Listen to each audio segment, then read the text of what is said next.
성도 여러분, 우리가 세상을 살아가면서 우환이나 환난이나 고난이나 고통, 질병이 없이 살아가는 것이 우리들의 뭐예요?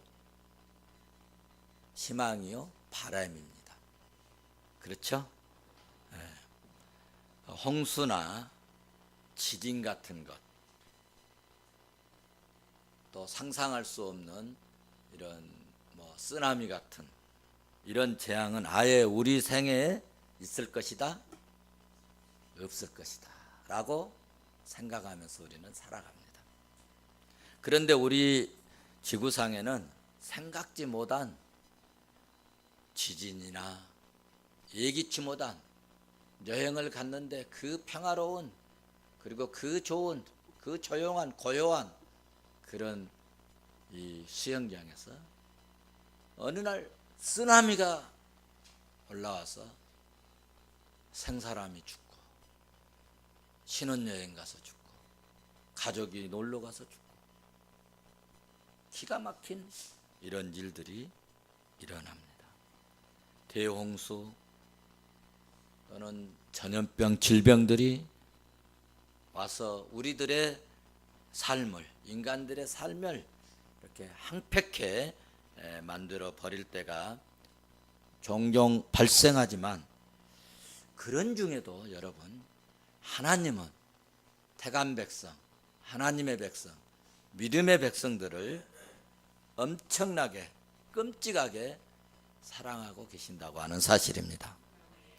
출애굽기서를 읽어보시면은요, 하나님께서 이스라엘 백성들을 얼마나 사랑하시고 하나님의 백성을 얼마나 끔찍이 아끼시고, 그리고 은혜 주시고 복 주시는가를 확실히 알 수가 있습니다.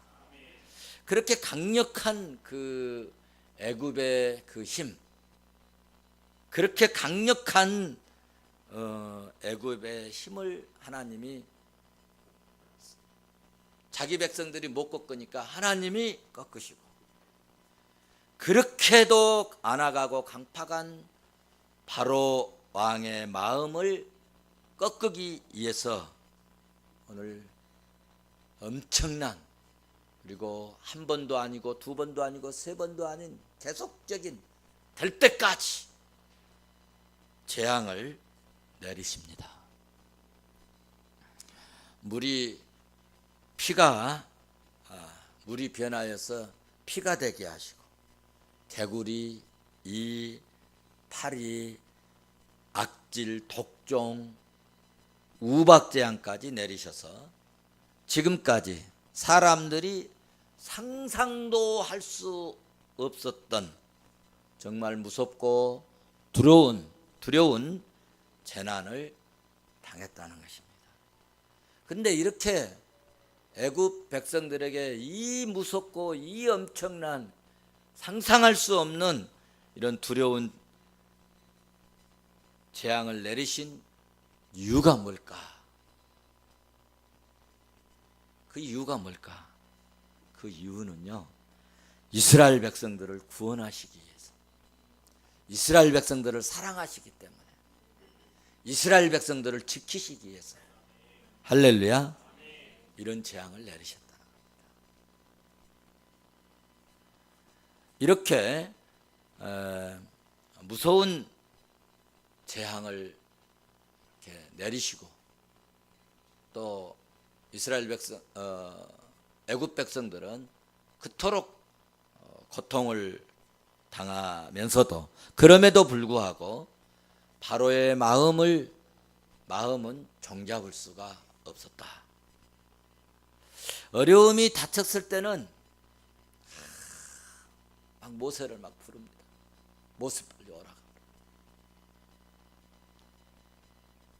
그래서 모세에게 잘못했다고 빌면서, 그래서 모세가 그것 때문에 또 기도를 하지요. 목회자도 보면은요, 막 기도해 주시라고, 목사님 기도해 주시라고 기도를 합니다. 그리고 이것 되면은 어떻게 한다고, 어떻게 하겠다고. 어떻게 충성하겠다고, 봉사하겠다고. 그런데 저 말이 정말일까? 그럼에도 불구하고 기도합니다. 기도해요. 모세가 만약에 이게 재앙이 걷히면 우리 보내줄까? 의심이 되지만 그래도 기도합니다. 할렐루야. 그래서 모세에게 이렇게 빌고 잘못했다고 해서 어려움이 이제 없어집니다. 재앙이 거두어집니다. 그러면 바로 왕이 또 언제 그랬느냐는 뜻이 그 원래 안 나가고 강팍한 마음 상태로 돌아갔다는 거예요. 혹시 여러분은 그런 마음이 바로 여러분이 지금 바로만 바로는 악한 놈이구나. 바로는 강팍한 사람이구나. 바로는 참 이게 참 마음을 종잡을 수 없는 사람이다 라고 바로한테만 우리가 지탄할 것이 아니라 한번 나는 어떤지 한번 생각해 보세요. 나는 어떤지. 나도 언제는 이렇게 믿음으로 살겠다고, 나도 언제는 섬기면서 살겠다고, 나는 언제는 하나님 앞에 이렇게 믿음으로 바르게 살겠다고, 헌신하면서 살겠다고 다짐 많이 했잖아요. 연초에는 평생 새벽기도 안 받겠다고 다짐한 사람도 있잖아요. 그죠? 그런데 또 바로같이 원래 마음으로 돌아간 사람들이 얼마나 많은지 모르겠어요. 얼마나 많은지. 어쩌면 오늘 우리가 바로 같은 사람인지도 모르겠어요. 내 자신을 포함해서. 우리 옆 사람 한번 보면서 우리는 바로같이 살지 맙시다.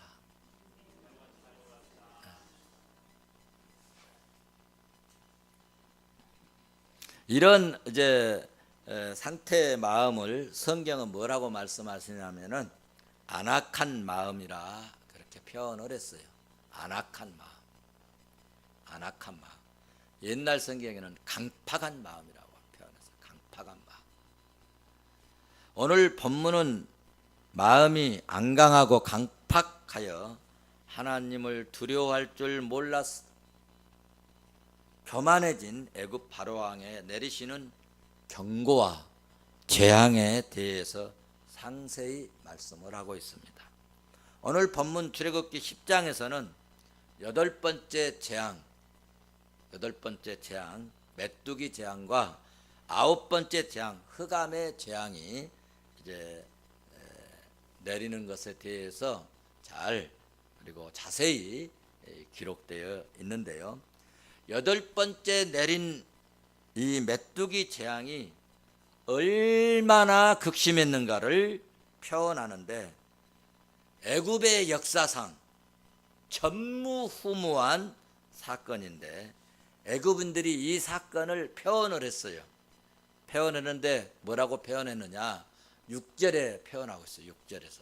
우리 6절 한번 같이 보실까요? 6절 같이 봅니다. 시작.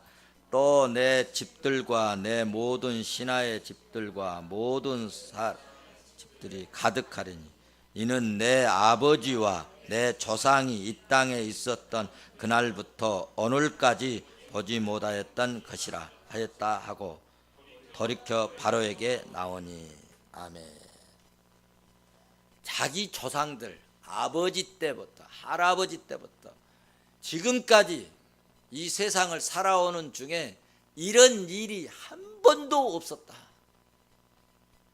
엄청난 지금 그래서 나라가 망할 것 같다. 계속 본문 보면 말씀을 하고 있습니다. 자기 조상들이 세상에 있어서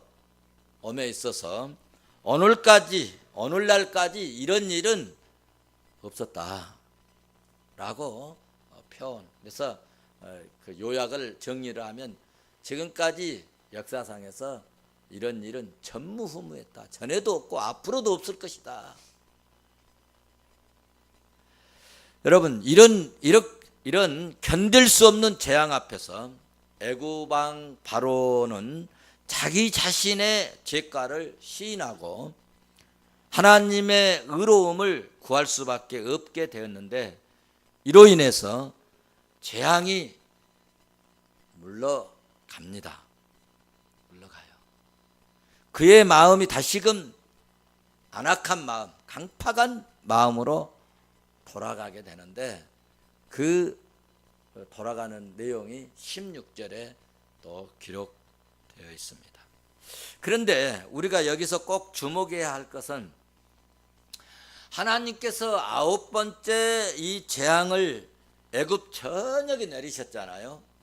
애굽 전역에 내리셨는데 하나님께서 9번째 재앙 내리신 것은 이스라엘 백성들을 구별하시고 하나님의 백성들을, 이스라엘 백성들을, 택한 백성들을 은혜로 챙기시고 이스라엘 백성들을 지극히 사랑하셨기 때문이었다는 것입니다. 오늘 본문 21절, 23절을 보시면요, 잘 알 수가 있어요. 우리 같이 한번 21절, 23절 같이 보실까요? 시작. 여호와께서 모세에게 하늘을 향하여 내 손을 내밀어 애굽 땅에 흑암 있게 하라. 곧 더듬을 만한 흑암이라. 모세가 하늘을 향하여 손을 내밀 캄캄한 흑암이 3일 동안에 애굽 온 땅에 있어서 그동안 사람들이 서로 볼 수 없으며 자기 처소에 일어나는 자가 없어 온 이스라엘 자손들이 거주하는 곳에 빛이 있었더라. 아멘. 자, 재앙의 지금 가나에 이렇게 말씀하면서 하나님께서 애굽 땅에 9번째 재앙을 내리심으로 흑암 세력이, 어둠의 세력이, 바로의 세력이 이스라엘 백성들을 주관하지 못하게 했는데 하나님께서 이렇게 하시지 않으면은 이스라엘 백성들이 애굽 사람들에 의해서 더욱더 어떻게 되겠어요? 핍박을 받습니다. 괴로움을 당해요. 그리고 더욱더 노동이 가중되고 노동을 더 무겁게 하고 더욱더 학대하지 않겠어요? 모세가 처음에 가서 얘기하니까 더 막 힘들게 했잖아요. 이런 재앙이 만약에 계속되지 않으면 또 하나님이 이런 이 역사를 주관하시지 않으냐면은 니놈들 때문에 우리가 이렇게 괴로움 당했다, 고난 당했다, 얼마나 힘들게 하겠습니까? 로마가 우리 기독교인들 핍박할 때 어떻게 했어요? 불질러 버렸잖아요. 그리고 기독교인들이 불 내게 했다. 그래가지고 기독교인들을 얼마나 많이 핍박해. 니놈들 때문에 우리 화재가 일어났다. 니놈들 때문에 우리 나라가 이 모양 됐다. 니놈들 때문에 우리 재산 다 이렇게 망가졌다. 그래가지고 말로 다 할 수 없이 죽임당하고 괴로움당하고 고통당하고 핍박당하고 살 수 없게 됐잖아요. 만약에 하나님께서 지금 재앙을 한두 번 하고 그치셨다면은 애굽 사람들에게 얼마나 공격을 당하겠습니까? 그래서 하나님께서는 이스라엘 백성들을 보호 차원에서 애굽 땅 전 지역에 이렇게 재앙을 내리시고 또 말 안 들으니까 흑암의 재앙을 내리시고 그래서 하나님께서는 21절에서 애굽인에게는 아침에 일어나서 이렇게 일어나면은 해 뜨면 밝아야 되지 않겠습니까? 그런데 흑암이 얼마나 강력하게 역사했으면 아침이 되었는데도 밝아지지 않아가지고 더듬 하면서 다녀야 될 정도.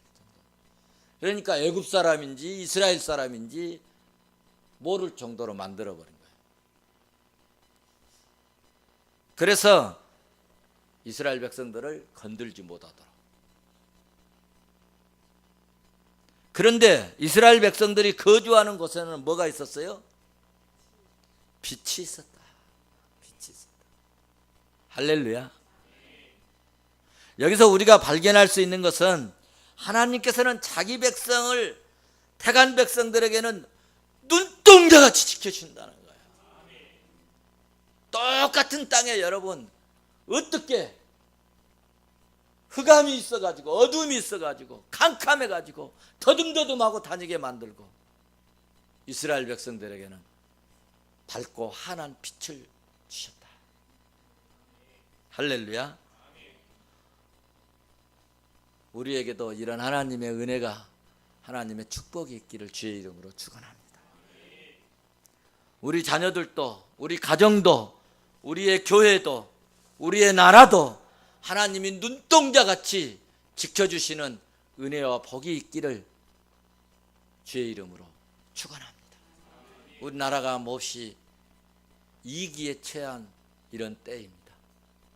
세계가 다 걱정하고 염려하고 근심하고 있습니다. 어떻게 하면 이 일을 막아보려고 머리를 맞대고 있습니다.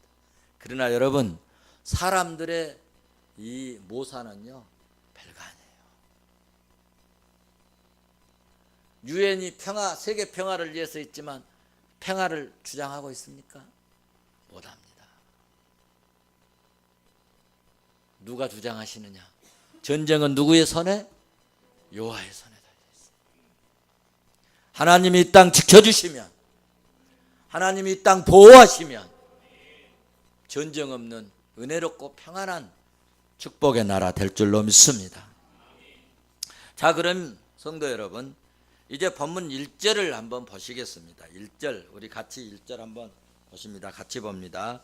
여호와께서 모세에게 이르시되 내가 한 가지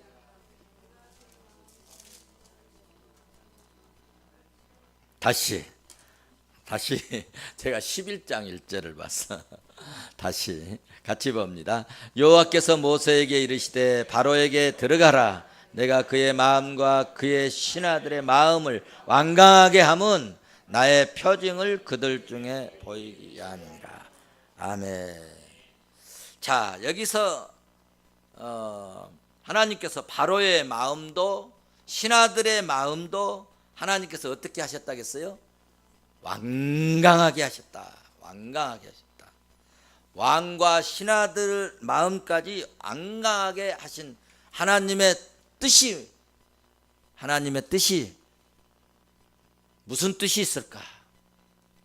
우리 생각에는 하나님께서 그냥 바로의 마음 감동시키시고 그냥 내 보내게 하고 가게 하고 가서 너희들 그러면 우리 나라를 위해서도 좀 기도해 주고 또 하나님께 기양에 제사하면서 이 바로왕을 위해서도 좀 기도해 주고 그런 감동을 주셔서 그냥 가라.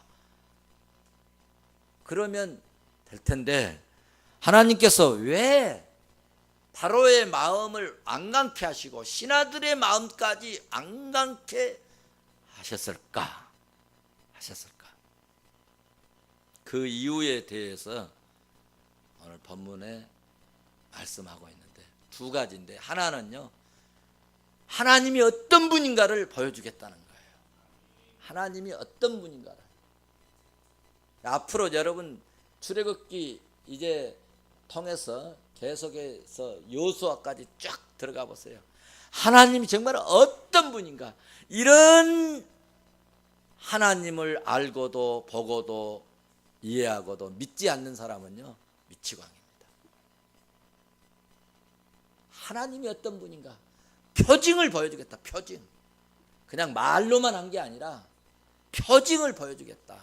아주 표신하게 만들어주겠다 라고 말씀하셨습니다.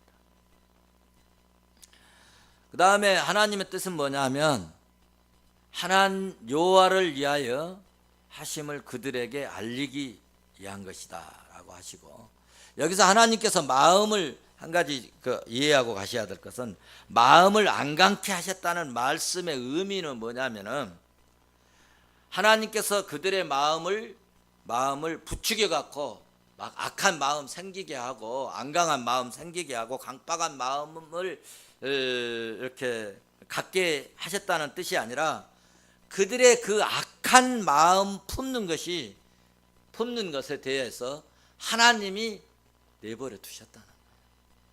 하나님이 그 마음에 관여하지 않으셨다는 거예요. 네 한번 원대로 해봐라. 내버려 두셨다는 거예요. 혹은 하나님께서 그들의 그 악한 행동에 전혀 개의치 않으셨다는 뜻입니다. 간섭하지 않고 무관심했고 버려두었다. 로마서에서도 그런 말씀이 있어요. 로마서 1장 23절인가 26절. 로마서 1장 26절을 보시면 그러므로 하나님께서 그들의 마음의 부끄러움을 욕심대로 내버려 두사. 하나님께서 그 마음을 그냥 내버려 둬버리니까 어떻게 되느냐? 22가지의 죄악을 로마서 1장 23절부터 쫙 말씀합니다.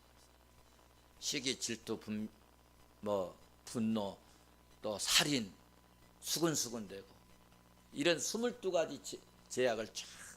왜 이런 막 시기하고 질투하고 싸우고 다투고 욕심내고 이런 죄악을 짓느냐 하면 하나님이 그 마음대로 내버려 두셔. 우리 믿음의 사람들은 하나님이 우리 마음을 막 붙들어 주세요. 그러지 말아라. 그러면 안 된다. 분노를 좀 낮춰라. 성질 내는 것을 좀 죽여라. 거짓말을 하면 안 된다. 늘 하나님 우리 마음을요 막 움직여 주시고 주장해 주세요. 그런데 안 믿는 사람들에게는 내버려 두신다는 거예요. 쉬운 말로 방치한다고 그럴까요? 혹은 무관심한다고 그럴까요? 그래서 하나님께서 이제 이렇게 왕도 신하도 막 안아간 마음이 생겼는데 하나님께서 간섭하지 않고 또 무관심하시고 그리고 버려두고 그래서 이런 악한 행동을 계속 지속적으로 이렇게 하게 돼. 여러분 우리 드라마 같은 것을 봐도 요즘 도둑놈, 도둑님 몇 번에서 하지? 이미자 집사님 얘기해 줘. 11번에서 합니다. 그런데 태성 회장이 어떠죠? 나쁜 사람이죠. 계속 사람 죽이고 그 나쁜 마음을 그냥 내버려 두는 거예요. 그 마침내 지금 어디까지 갔어요? 어제 저녁에 안 보셨나? 못 봤어. 피곤해서 주무셨구만. 어제 저녁에 감옥 갔습니다. 어제 저녁에. 마침내 내버려 두셔서 뭐하게 하시느냐? 감옥에 가시. 영혼들 불신자들 마침내 내버려 두셔가지고 어디로 가게 하느냐? 지옥 가게 하세요. 왜 우리를 하나님이 다스려 주시느냐? 왜 간섭해 주시느냐? 어째든지 좋은 일을 하게 하시느냐? 잘 되게 하시려고, 복 주시려고, 은혜 주시려고, 구원하시려고, 천국 가게 하시려고. 할렐루야. 우리 애들도 여러분 막 간섭하잖아요. 잘못하면 그러면 안 된다니까. 또 울면 달래도 주고. 할렐루야. 하나님은 우리 부모와 같은 심정인 것으로 믿습니다. 그래서 여기서 우리가 이제 또 한 가지 이렇게 발견할 수 있는 게 뭐냐면은 하나님께서 우리 인간에게 행동의 자유의지를 주신 것 같아요? 안 주신 것 같아요? 자유의지를 주셨어요. 자유의지를 주셨는데 그런데 행동은 자유이지만 그 결과에 대해서는 우리의 자유가 아니고 자기 행동에 따라 좌우된다는 거예요. 결과가. 그래서 우리는 죽은 믿음이 되지 말고 말씀에 순종하는 산 믿음의 소유자가 되자. 할렐루야. 우리 옆 사람에게 우리 산 믿음 됩시다. 그리고 하나님께서 우리를 무관심하지 않으시고 간섭해 주심에 대해서도 우리는 늘 감사하게 생각하세요. 목회자가 혹시 무슨 말씀을 드리면은 목사님 뭐 이런 부분에까지 오히려 감사로 받아들이면 내 영혼이 잘 될 줄로 믿습니다. 그리고 성숙한 사람, 인격적으로 성숙한 사람. 자, 그러면 두 번째로 바로에게 이 하나님께서 이제 바라시는 태도가 있어요. 하나님께서 그 요청하는, 요구하는 그 태도가 있는데 그게 뭐냐 하면 3절을 보시면 알 수 있어요. 우리 3절 같이 보십니다. 시작. 모세와 아론 바로에게 들어가서 그에게 이르되 히브리 사람의 하나님 여호와께서 말씀하시기를 내가 어느 때까지 내 백성은 보내라 그들이 나를 섬길 것이라. 아멘. 여기서 하나님 바라고 있는 게 뭐예요? 여러분 한번 짚어보세요. 나를 섬길 것이다. 그것도 맞아요. 또 어느 때까지, 그게 강조법인데 너 언제까지 그런 짓 할래? 우리 막 그럴 때 있잖아요. 무슨 얘기예요? 지금 어디 앞에가 그런 말씀 있어요? 그래도 아직 안 잡혀져요? 아직 사드를 배치를 안 하셨나? 무슨 말씀이에요? 어느 때까지 내 앞에서 겸비하지 않게, 겸비하지, 어느 때까지, 어느 때까지. 성경을 우리가 읽으면서요 이런 것을 찾아내야 돼요. 그러니까 겸비해야 되는 태도를 하나님이 요구하고 계신다. 어느 때까지 겸비하지 않겠느냐. 겸비. 풀어서 말씀드리면 하나님 말씀에 순종해서 이스라엘 백성들을 애굽에서 내보낼 것을 요청하신 거예요. 이와 같은 요구에 바로는 종종 자기의 비하의 표현을 하기도 했어요. 어디서 그랬느냐 하면은 우리가 9장에서 9장 27절을 보시면 9장 27절 한번 보실래요? 바로 옆에 있으니까 같이 봅니다. 시작. 바로가 사람을 보내어 모세와 아론을 불러 그들에게 이르되 이번은 내가 범죄하였느니라. 여호와는 의로우시고 나와 나의 백성은 악하도다. 아멘. 참 우리가 꼭 하는 얘기 같죠? 우리 예수 믿는 사람들이 은혜 받을 때 한 얘기 같죠? 이렇게 내가 범죄했다고, 내가 잘못했다고, 하나님은 의로우신 하나님이신데 내가 참 악하다고, 나와 내 백성은 참 악했다고 용서해 달라고 그렇게 얘기를 합니다. 이와 같이 자신을 낮추고 악한 죄인이라고 했지만 그러나 그것은 말뿐이었다는 거예요. 말뿐. 그러면은 이것이 실제적으로 말뿐이 아니었으면 8번째 재앙은 없었을 줄로 믿습니다. 근데 말뿐이기 때문에 하나님은 언제까지 하신다고요? 될 때까지. 될 때까지. 할 때까지. 주님의 뜻이 이루어질 때까지. 할렐루야. 그래서 바로의 마음은 여기서 말뿐이었다. 행동과 못되지 않았어요? 연결되지 않았다. 행동과 연결되지. 우리는 말했잖아요. 그러면 행동에 연결이 돼야 돼요. 할렐루야. 진정한 믿음은 그러므로 말만 앞세운 것이 아니라 입서비스만 하는 게 아니라 뭣도 해야 되느냐? 행동에 옮겨야 돼요.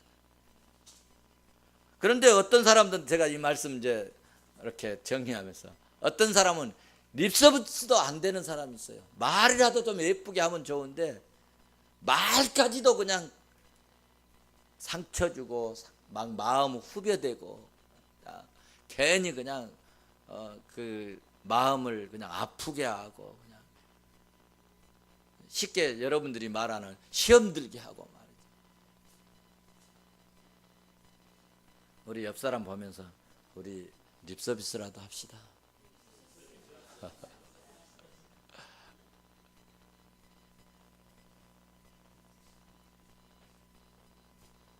어쨌든 말도 중요하지만 행함이 매우 중요하다.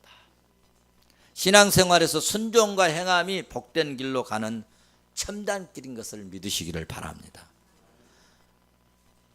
그래서 사무엘상 15장 22절에서 구약의 가장 위대한 선지자가 하는 메시지가, 사울왕에 주신 메시지가 뭐예요? 순종이 제사보다 낫고 순종이 수양의 기름보다 나으니라.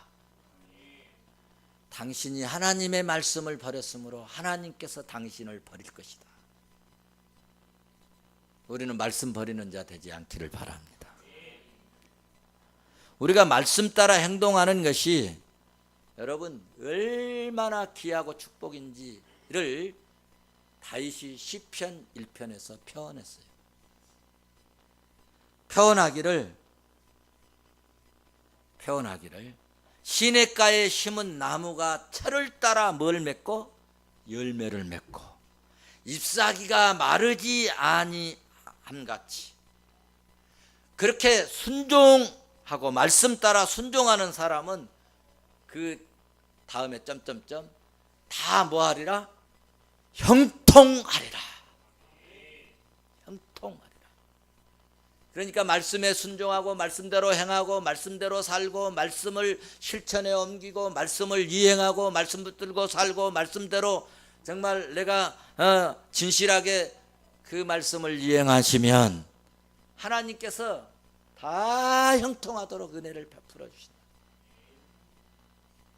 내 마음대로 안 된 것 같지만 합력하여 선을 이루게 하시는 하나님의 역사가 있다는 거예요. 간섭하셔서. 우리도 다윗과 같은 형통하는 은혜가 있기를 주의 이름으로 축원합니다. 축원합니다. 자, 본문 3절. 시간이 많이 가서 조금 줄일게요. 3절을 한번 보십시다. 같이 봅니다. 3절 시작.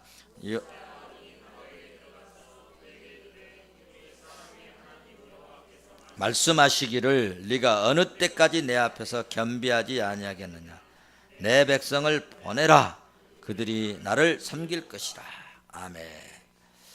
자, 이 겸비치 아니하겠느냐. 겸비치. 굉장히 중요한 말씀인데, 겸비치 아니하겠느냐. 이 말씀 속에는 제가 늘 말씀드렸죠. 하나님은 오래 참으신 하나님이시지만은 영원히 참지 않으신 하나님이시죠. 하나님은 오래 참으세요. 그런데 영원히 참지는 않으셔요. 은혜도 주실 때가 있고 용서도 여러분 받을 때가 있습니다. 마지막 날에 네가 와서 하나님 안다고 하고 그럴 때 주님이 나는 너를 도무지 뭐 한다고 그랬어요? 알지 못하겠노라. 그럴 때가 온다는 거예요. 그래서 하나님은 은혜 주실 때가 있어요. 용서해 주실 때도 있어요. 하나님께서 무한정 기다리시는 것이 아니고 기한을 정해놓고 하나님은 행하신다는 거예요. 어느 때까지 하나님께서 내가 안 되면 꼬꾸라뜨려서라도 엎어서라도 하나님 하시겠다 기한을 정해놓고 계신다는 거예요. 그때가 언제인지 우리는 알 수는 없습니다. 그러나 그날을 하나님은 정해놓고 계신다는 사실입니다. 그날은 반드시 옵니다. 그날은 축복받을 날인데 그 축복받을 날이 반드시 옵니다. 믿음 없는 사람들에게는 그날이 재앙인데 재앙의 날이 반드시 옵니다. 그래서 여러분, 우리들이 이 땅을 살아가고 있지만은 심판의 날이 반드시 올 것을 성경은 구구절절히 말씀하고 있습니다. 그래서 사도 바울은 보라 지금은 은혜 받을 만한 때요 보라 지금은 구원의 날이로다. 고린도후서 6장 2절에서 말씀을 했습니다. 한번 받아시합시다. 지금은 자다가 깰 때다. 지금은 한국 교회가 일어나서 기도할 때다. 예, 지금 우리 상황이요 보통이 아닙니다.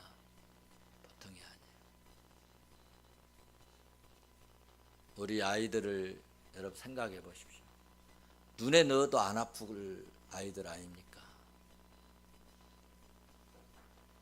네, 전쟁이 일발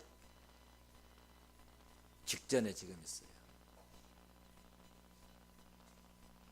우리가 깨서 기도해서 하나님이 해구산 세워주시고 전쟁은 막아주시고 하나님이 오히려 이런 일을 통해서 더 저 유럽 저 러시아까지 철의 싱크로드가 뚫려가지고 한국의 무역이 확 일어나고 세계 경제를 5대 강국에 들어가게 하시고 할렐루야. 그래서 경제가 막 성장하고 일어나서 이 재정 가지고 세계 곳곳에 한국 교회 세우시고 선교사 일하게 하시고 이런 일들이 일어날 수 있도록 기도할 수 있기를 바랍니다.